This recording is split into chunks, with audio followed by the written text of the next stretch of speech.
Hello guys. So there is some concept called namespaces in C++ which doesn't get much attention, but it's quite fascinating. Let's try to explore that.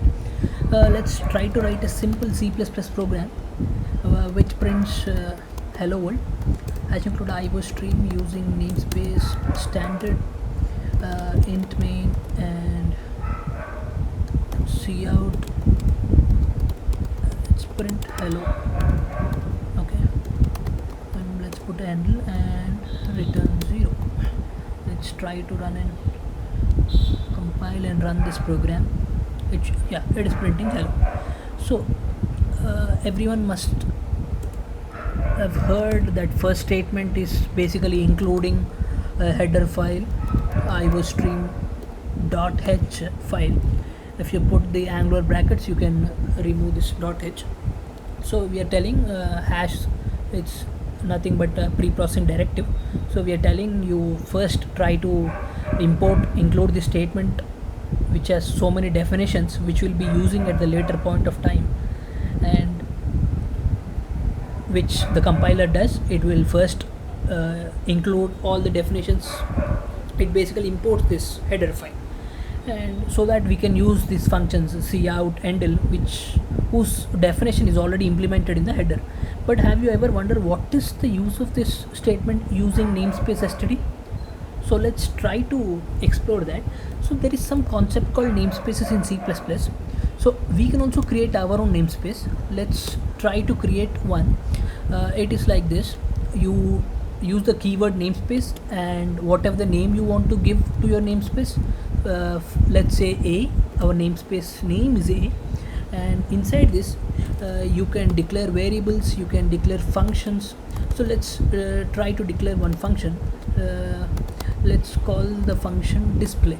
Okay, and it will just a simple one. It will just do a printing a hi message, hi from namespace. Let's put A. Okay, and let's put endl. Okay, let's create one more namespace. Let's call the namespace B, and we can put the same function name, and let's change the display.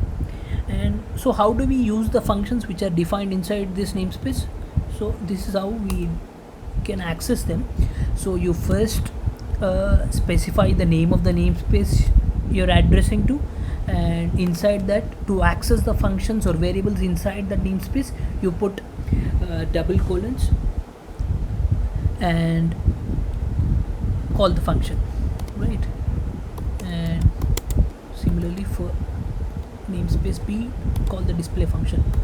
So what should it do? It should print hello, go to the new line, print hi from namespace A, and go to the new line, hi from namespace B. Okay, let's compile and run this program, see what it prints. Yeah, hello, hi from namespace B, hi from namespace A, and hi from namespace B.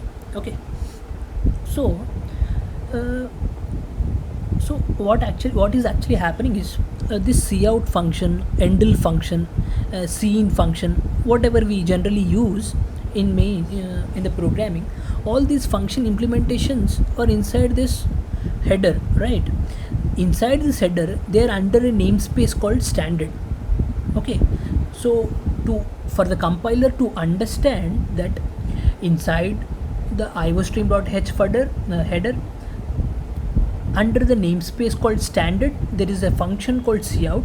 We are actually referring to that. So by including these two statements, compiler will understand whenever it hits a new word, it will go and check whatever the namespace you set to use. It will check inside the namespace inside which is present inside the header. Okay, so if to give a high level view, you can think iostream.h header, and inside that there is a namespace called std, and inside which we have implementations for cout, cin functions. Okay, here we'll have the logic to print to IO device. Okay, we in our case it's a screen. Okay, IO device, right?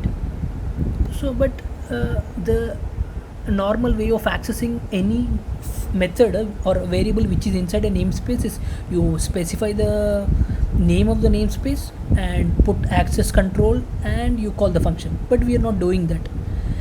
So we can't, if we use the cout function 10 times in the program, we can't putting standard every time here is uh, duplicating. So that's why they just use this statement using namespace standard, and internally compiler while executing it will do like it will convert this cout into standard cout and endl to standard cout.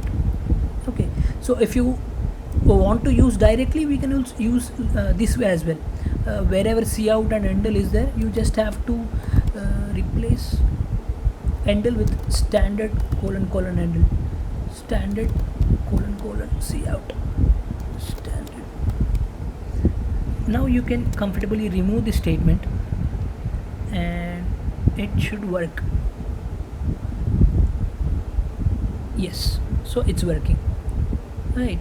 So there are many advantages of this namespace which I recommend to explore. So this is something you got a basic idea of how namespaces work, right? Yep. Thanks, guys.